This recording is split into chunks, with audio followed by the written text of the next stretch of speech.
Lamar Wilkerson from Sam Houston could be the next great guard in Indiana.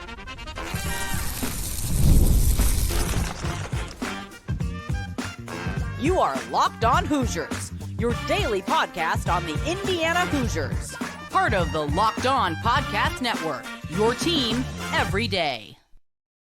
Welcome in. It is the Locked On Hoosiers podcast. I'm your man, Jacob Goins. I appreciate you being here, making this your first listen or your first watch every single day. We are part of the Locked On Podcast Network, which is your team every day. Today's episode of Locked On Hoosiers is brought to you by Game Time. Download the Game Time app, create an account, and use the code LOCKEDONCollege for $20 off your first purchase. Well, thank you so much for being here. Really appreciate you stopping by, whether you're listening on audio or watching on video. Thank you for being here. And the college basketball season is officially over. Yes, the Florida Gators are your national champions, coming all the way back and beating Houston in the national championship game. And now it is full portal season, off-season conversation before the season gets back going in November. And on today's show, we're talking about Darian DeVries. Will it be offense first or defense first? He talks about wanting to push the basketball, get out in transition, and beat teams down the floor. But it seems like on the defensive end is where all that begins for his previous teams. We'll have that for you coming up in just a little bit. Plus, where will Indiana go for its next great center? We know Oumar Ballo has run out of eligibility, has graduated and moved on. We know Malik Renew has transferred elsewhere. And so far in this portal cycle, Indiana hasn't brought any big men in. We'll talk about a couple of names that I think you need to know where Indiana could go. But to start the show, we're talking about who I think is the best guard available in the transfer portal. I talked about him a little bit yesterday and want to continue to highlight this guy because I think he's the best guard available. I think he could be the next great guard in Indiana. And if he were to step on this team right now, he'd be the best shooter on the team. His name is Lamar Wilkerson from Sam Houston. He is a certified bucket getter. He is a baller, okay? And I think he's somebody that would be, and I said this yesterday, a program changer at the guard position. He is someone who is electric with the basketball in his hands. Lamar Wilkerson, the 6'5", 200-pound senior guard, averaged 20 and a half points, which, by the way, was top 15 in the country. So you would legitimately be bringing in a top 15 scorer in the country to the Indiana Hoosiers. Also 4 rebounds a game, 2 assists per game,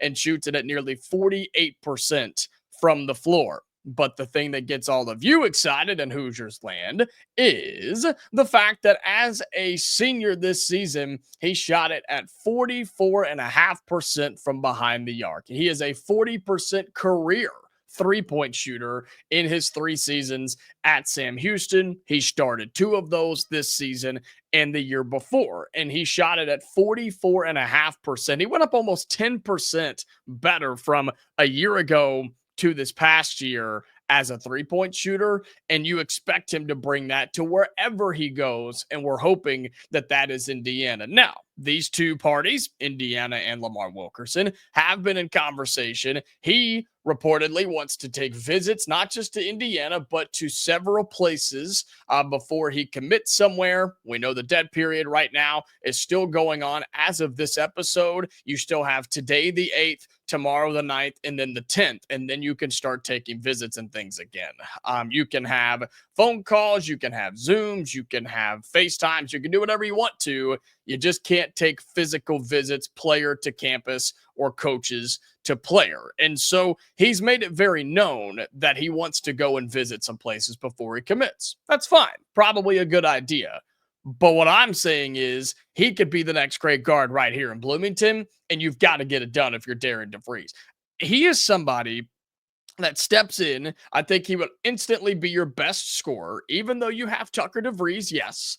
He would be your best scorer immediately. He's somebody you could trust with the basketball, a bucket getter, and a go-get-it type of guy. He has the potential to go off for a 30 piece at any given time. Listen to some of these numbers, folks. Just pull up his game log and just start scrolling. Okay. He had 32 in his his conference tournament game, had 29 back on February 13th. He had 29 in back-to-back games on 16th and 11th of January with a 25-point game on the 9th of January. And if this name sounds familiar to you, it's because he's played inside of Assembly Hall. He played at Assembly Hall this past season when Sam Houston came in and played your Indiana Hoosiers back on December 3rd in a 97-71 win. One of the better wins we had this year for Indiana. He had 18 points, 2 of 4 shooting from deep, 8 of 18 from the floor.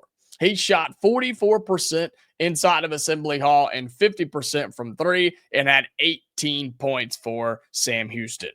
So he's already familiar with the gym. He's already familiar with the arena. You may as well just come in and be a part of it. He said he liked it. I mean, he said he's interested in that. So surely that has something to do with what he would, I guess, consider in terms of him becoming an Indiana Hoosier. And so, look, you step in and you put him on a roster with Connor Enright. Then you have Lamar Wilkerson. You have Tucker DeVries.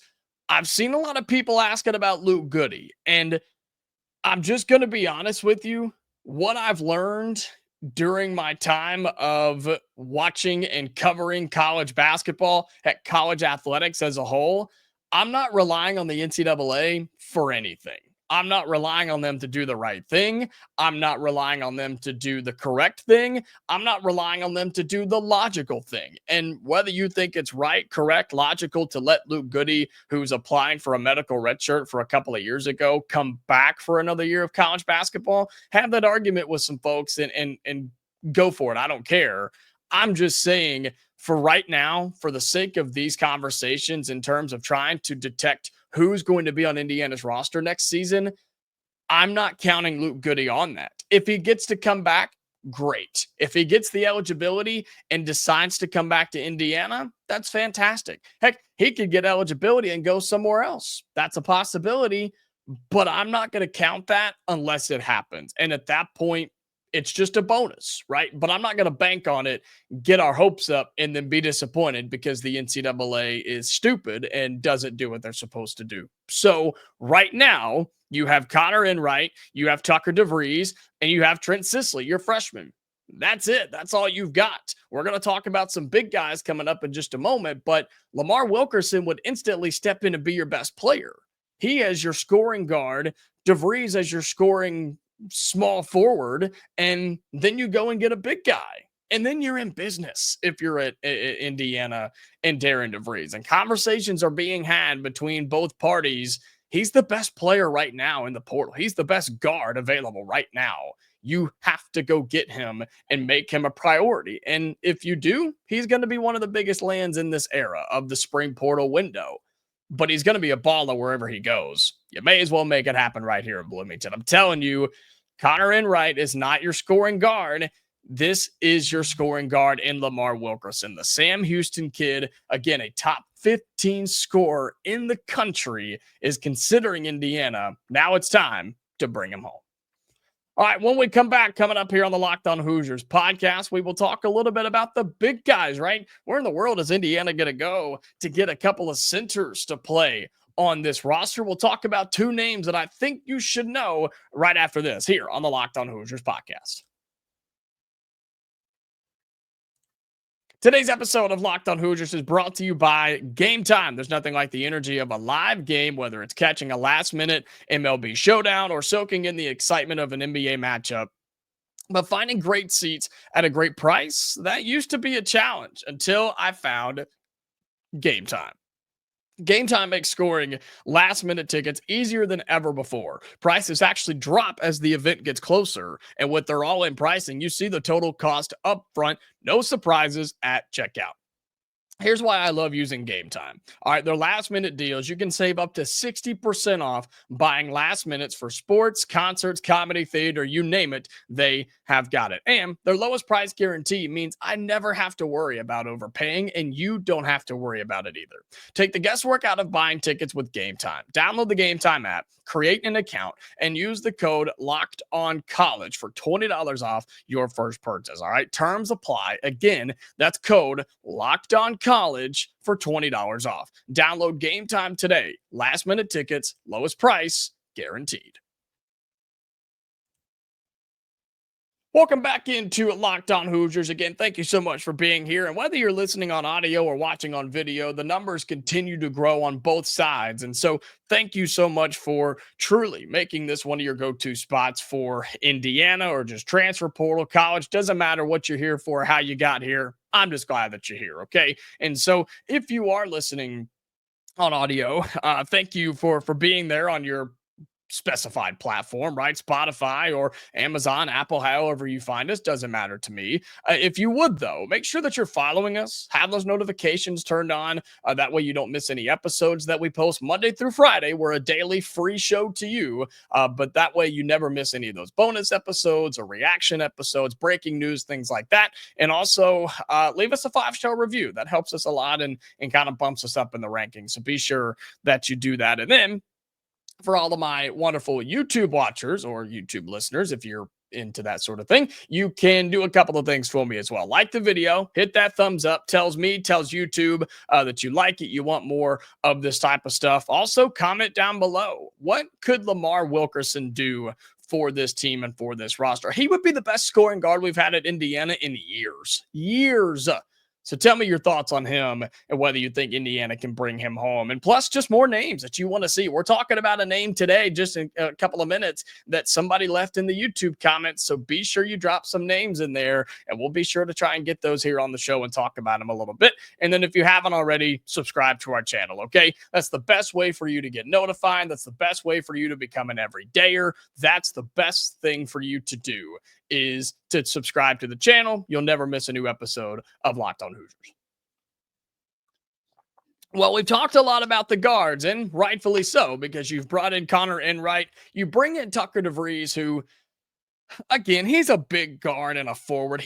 I think you want him to be a small forward just because of his size, especially if you bring in somebody like Lamar Wilkerson. You don't need him to be a guard.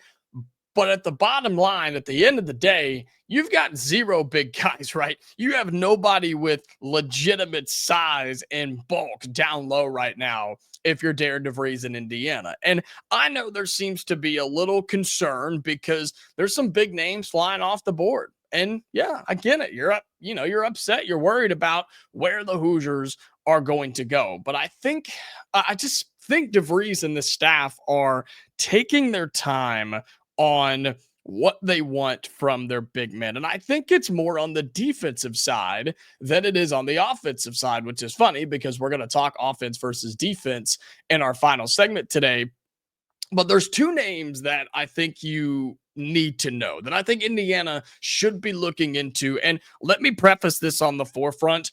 I haven't seen anything or been told anything about these two names in particular with direct contact to Indiana. These are more names that I think are, most importantly, still available, right? These guys are still available in the transfer portal. We've talked about a handful of them that have since gone other places, but these guys, as of right now, as of this recording, when this episode comes out, these guys are still in the portal. One of them is one that I found, and another one is one that was commented on YouTube. I can't remember if it was on an actual video or if it was on one of our shorts that we posted, but that's where we're going to go with that one. But the first one I want to talk about is Efton Reed from Wake Forest, 250 pounds, and he's 7 feet tall. That's why we're talking about this guy. 7 feet tall is Efton Reed, okay? And now, he is somebody that is probably going to be your scoring big if you were to get him at Indiana.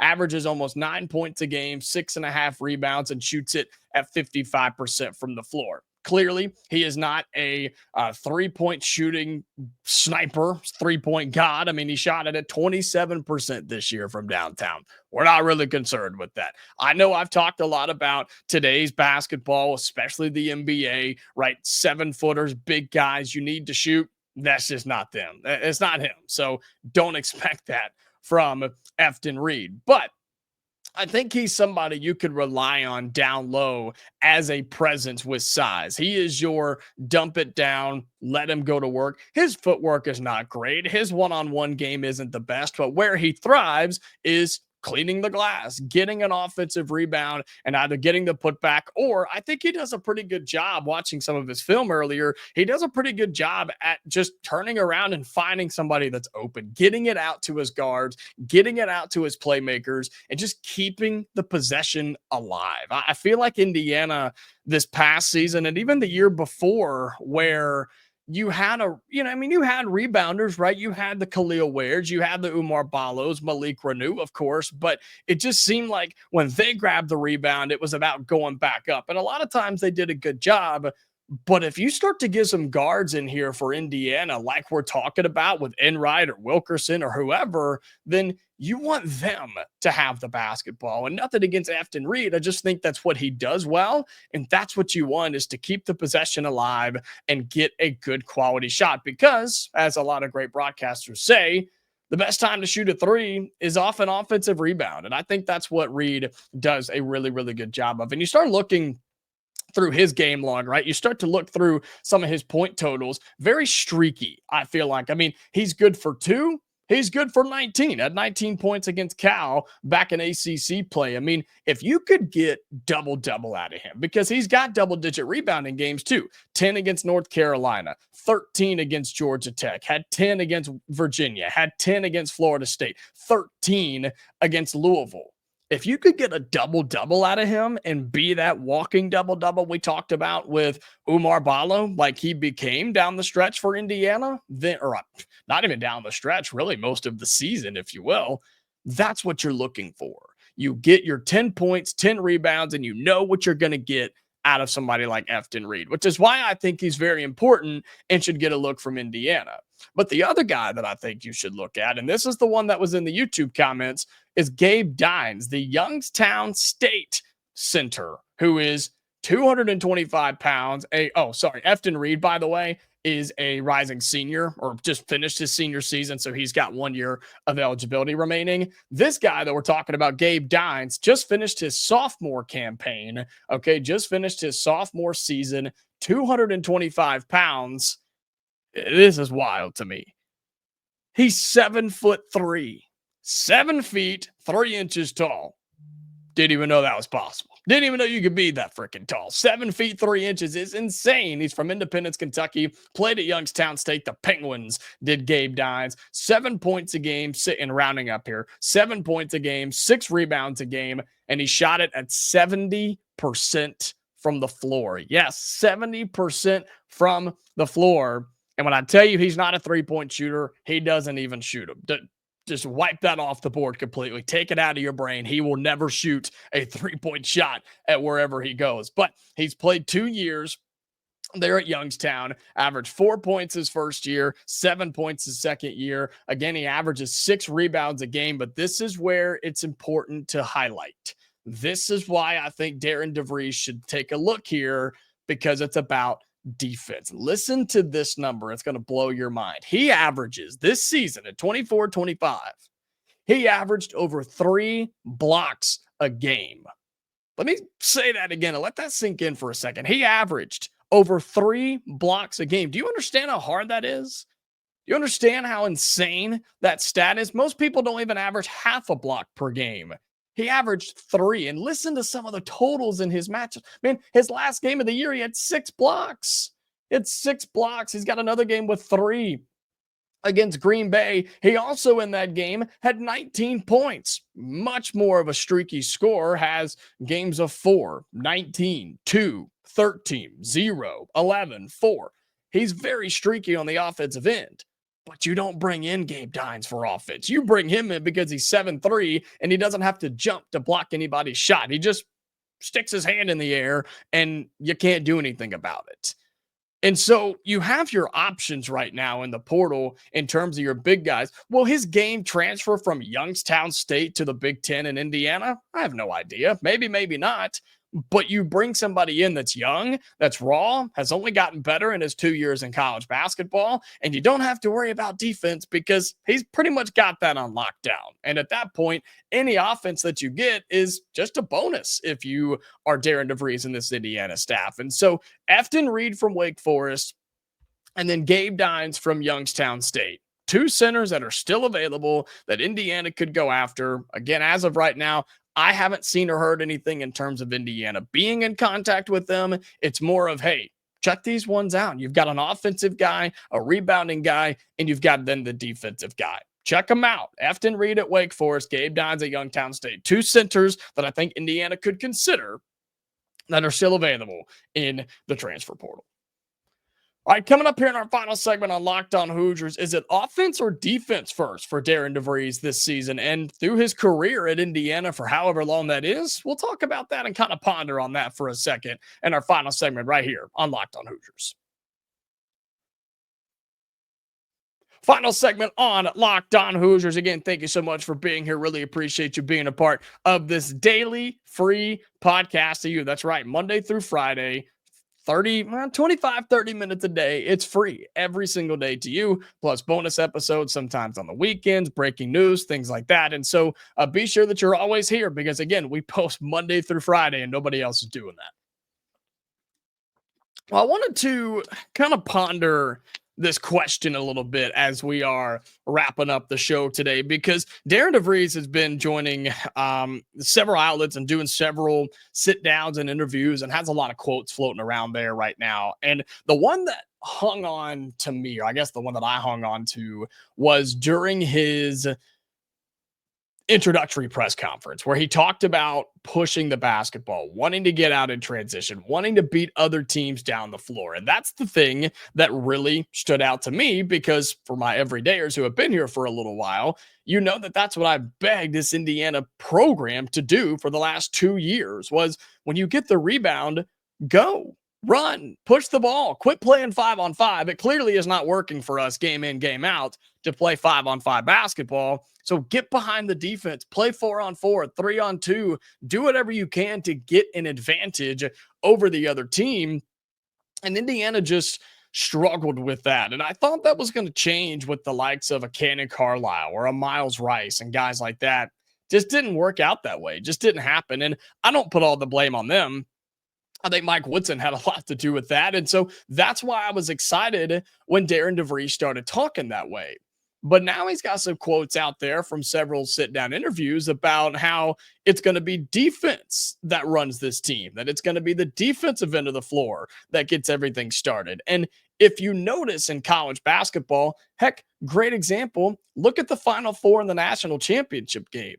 It's defense that creates all the offense for those types of teams. Houston, Florida, Auburn, Duke, a little bit.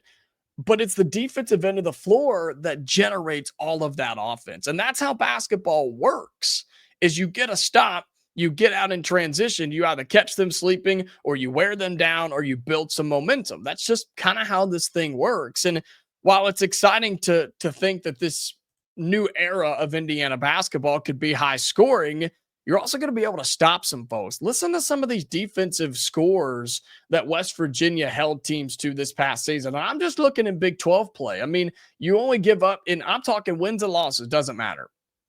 70, 57, 65, 73, 63. No, yeah, 63, 50 against Cincinnati. These are scores that you gave up.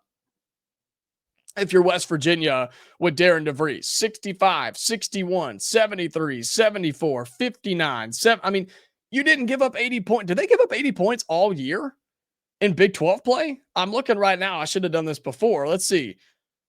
They didn't. Folks, they did not give up 80 points all season in Big 12 play.